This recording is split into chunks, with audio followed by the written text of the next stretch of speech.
Family and fellow soldiers, I'm the Professor, and this is the Moment of Truth. Congress is officially out of session for the summer, and that basically kicks off the start of preparations for the next election cycle, and you can tell the memo must have gone out to the shills and bootlicks and butt kissers because Roly Poly finally came out from behind the buffet line to try to get some attention for himself.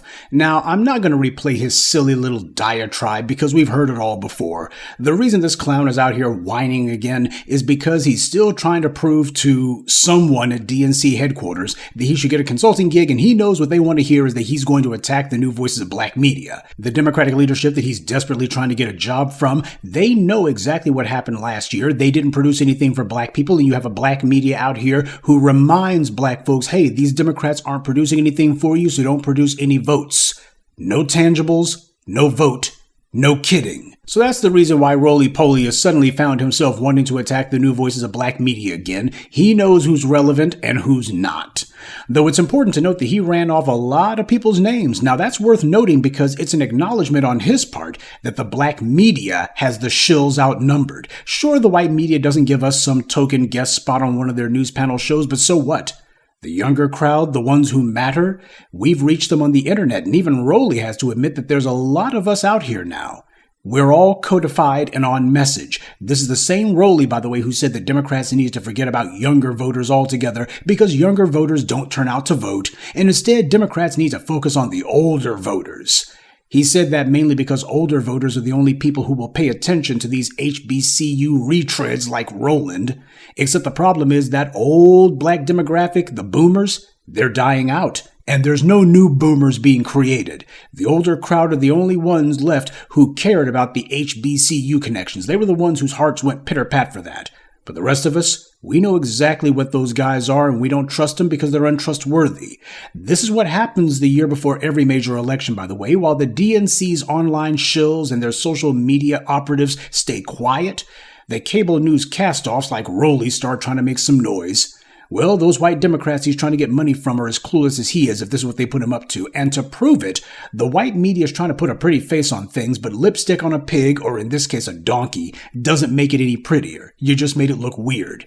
CNN is claiming that Democratic voters are champing at the bit for the midterm elections. Why? They just can't wait to get out there and vote. They're far more motivated than the Republicans. That's what the headline was on July 17th, just 2 weeks ago. That's what CNN was reporting. And it's very interesting because only 24 hours before that, another white media outlet, Rolling Stone, was reporting that congressional Democrats' approval rating had hit a new record low. So in only 24 hours, Democrats went from record low approval from their own voters to record enthusiasm from those same supporters? Really? Now, as we all know, midterm elections almost always see whoever the president's party is thrown out of control of Congress. That's usually how the midterm elections goes. So as far as the white media is concerned, they can go ahead and seed the ground now for the narrative that the orange man was losing all of this support because he's going to lose control of Congress in the midterms, which happens to every president, but apparently is going to somehow be special or different this time around. At least that's the spin that they're going to try to put on it. And if that does happen, they'll be the main ones pointing and saying, see, it's exactly what we told you, when the truth of the matter was this was literally the political equivalent of a self-fulfilling prophecy. But given how the Democrats have been fumbling the ball, there's no assurance of it, because back in March, CNN was reporting that the Democrats' approval rating had hit a new record low back then. People were shocked, I tell you. How could this happen, especially since the orange man was so unpopular with his ICE raids and threats of tariffs, etc.? Well, that's what they were reporting back in March at the height of all that. And now here we are months later, and the congressional Democrats have hit a brand new record low approval rating. At this point, though, they need to just call it a disapproval rating because when you're this far underwater, that means nobody likes you. Meanwhile, the orange man's approval rating is remaining stable. You want to know why? Because Trump actually understands that he's got to produce something for his constituency, vile and base as they are. He understands that reality. This has been Trump's entire strategy. Like I told you, he doesn't have crossover appeal, and he's not even trying. His goal is to just maintain his position. He knows that if he can do that, that will be enough. So that's what he's doing. Now, let's be clear. Democrats already know what they have to do to turn these numbers around.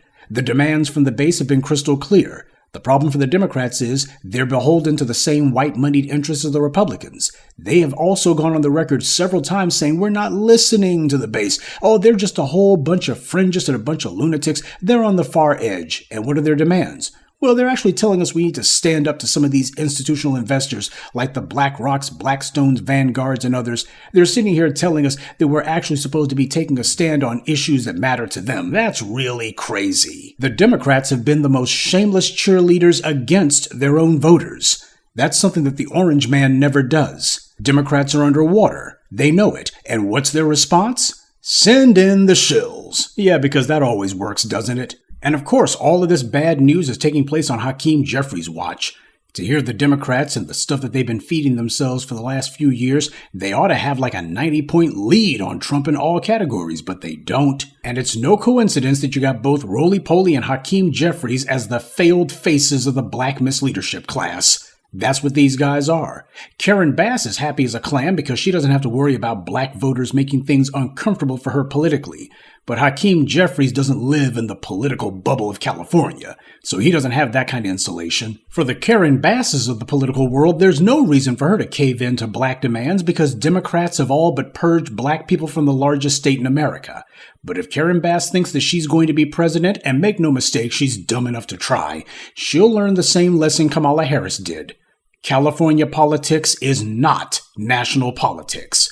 Sure, California's Democratic political machine has created a bubble for itself.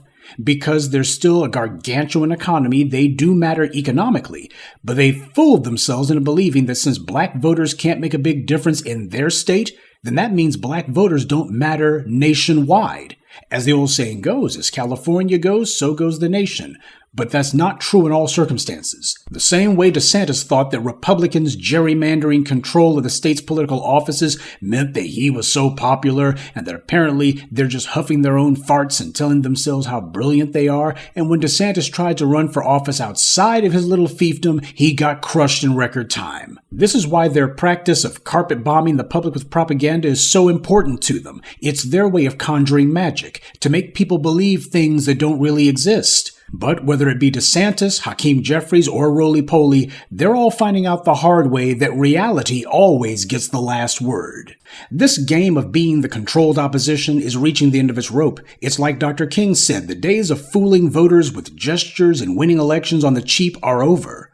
Now we're at the point where money, real money, resources are going to have to change hands. Being the undercover whores for institutional investors like Blackstone and BlackRock, the days of Democrats pretending to be helpless are done. Democrats can't get by with simply saying, look how mean Trump is. You have to vote for us because we're not as mean as he is. That's the game they've always played, scaring people to the polls by pointing out how openly racist Republicans are, but at the same time, Democrats don't do anything to ever fight back against or roll back any of the Republicans' policies. And in many cases, Democrats actually actively supported what the Republicans have done. That's what nobody ever points out, until the black media. The Rahm Emanuel strategy of running to the right isn't working, and the Nancy Pelosi Chuck Schumer strategy of using scare talk to manipulate people and work the base and get them so scared of the other guy that they just give up whatever demands they were making, that's not working either. A lot of people don't like Donald Trump. I certainly don't. Problem is, Democrats are not being an opposition party. They're just trying to con people into thinking they are. Well, their words ain't cutting it. We're at August, which is the dead season for DC politics because Congress is out of session, but it's also the time when people are getting ready to go into the next election cycle. So with the midterms next year, Democrats desperately need to prove that they can retake Congress. They need a clean sweep.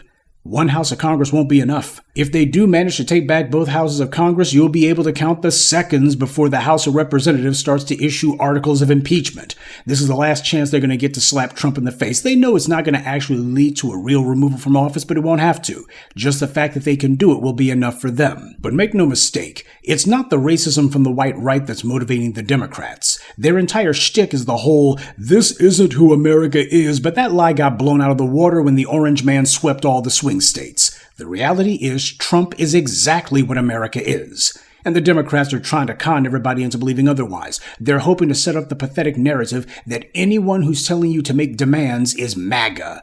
That's what Roly Poly's coming out.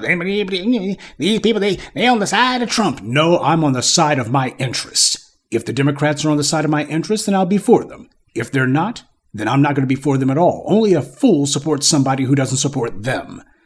They all have the shills and the clowns who they set up and try to palm off as being grassroots, phony black grassroots types. They're going to all be screaming, by the way. That's going to kick into high gear in the next few months. You people, y'all can't be making any demands. Trump is destroying America. You just have to vote for nothing. And don't make any demands, because that's too dangerous. Family, we were told that Project 2025 would be the imposition of the American Gestapo. Remember that? Well, there's been some ICE roundups, which, truth be told, hasn't been as widespread as it needs to be. But where's the death squads coming for us? This is what I told you 10 years ago when Trump was first running. What is Trump or any other Republican going to do that the Democrats haven't allowed them to do already? The black folks being gunned down by racist cops and anti-black civilians, that happened on Obama's watch. And when Biden got in there, he backed the police, not the people. We gave them control of the government, House, Senate, and the White House, and they repaid us by ignoring us. They let the DeSantises and the Greg Abbotts do whatever they wanted, and that was deliberate. Remember that next time Roly Poly tries to tell you about what wrong is going on in some black enclave somewhere. Democrats have had control of Congress and the White House multiple times in the last 10 years, and they sat on their doggone hands and let black folks be poisoned with the water in Flint. They're letting black folks be poisoned with the water in Mississippi, and they're letting black folks be gentrified from sea to shining sea, and they ain't said boo about it. They've sat back and done nothing while the Republicans attack us, and they do it as a way to try to scare us into voting for the Democrats. Like, well, we're not going to do anything against the Republicans because we need the black folks to just be attacked, and hopefully they'll take so many blows that they'll feel like, oh, we got to vote for the Democrats just to either shut up the DeSantises or at least to try to blunt the force of some of their assaults against us. That's what they've been doing. They've been trying to sell us on the lie that if we vote for them, then that's going to be some sort of payback to these racist Republicans. Well, that's all tokenism, and people are done falling for the scam. The reason that the Democrats' base has turned its backs on them is because the Democrats turned their backs on the base a long time ago. That's the reason why people are not turning out to vote. This is a direct response to the Democrats' decades of inaction. Now, because of how the open racism of the Republicans has made it where people have been conditioned to think, well, if we say not to vote for the Democrats unless they give us something, well, isn't that basically saying you want the Republicans in power? No, it's not. What it's telling the Democrats is you have to do what we say, otherwise, what's the point? That's common sense, family. That's how it actually works. That's how elections work when you're trying to get things done. That's what the black media has said to people. It's put a spine into people's backs and told them stop being afraid. That's why they hate us. We're not controlled opposition because they can't control us. We're not beholden to them. We have no sentimental attachment to them, and they don't have any monetary control over us either. As Brother Khalid Muhammad said, I don't want a job from you. I don't want money from you. I don't want a contract from you. I don't even want contact with you. That's the black media. But it ain't Roly Poly. He wants all those things. He wants, I want a job from you. I want some money from you. I want a contract from you, a consultant gig. And what I really want from you, massa, is contact with you. I want contact with you, massa. Where's my hug? That's the bootlick media, but it ain't the black media. We don't want Democrats to give us a job or put us on some BS cable news panel or to give us some nonsense consulting gig. Roly Poly's been out there since the beginning of time begging, but it makes sense. A worm like him belongs on his knees. They were all hoping that we were going to go away, that they could wait us out. Well, it's been 18 years now, and we're still here. Now, their shills and their phony little sock puppet grassroots that they tried to stand up every single year, those clowns are gone. Nobody knows where they are because they didn't last. The entire goal was to try to trick you into paying attention to some counterfeit knockoff of black empowerment mouthpieces. They found out the hard way that they can try to do some weak imitation of some of our verbiage, but at the end of the day, the message of the black media is so antagonistic to white supremacy, it is so wholeheartedly black empowerment, they can't even really afford to use our verbiage, not the way it is. They gotta come with some other words, some weasel words. But people aren't falling for the scam, and we're going to make sure that it stays that way. We're not in this for the sake of winning some election. This is not about the next election cycle. This is about the next generation. This is about how things are going to be for the next 100 years. It's about putting an end to the systematic, deliberate, intentional deprivation of our people and bringing us back to the prominence that we have earned and that we deserve. So as the Democrats' poll numbers continue to crater and they continue to set record low disapproval ratings on a near monthly basis, they can go ahead and try to feed themselves all the feel-good headlines they want.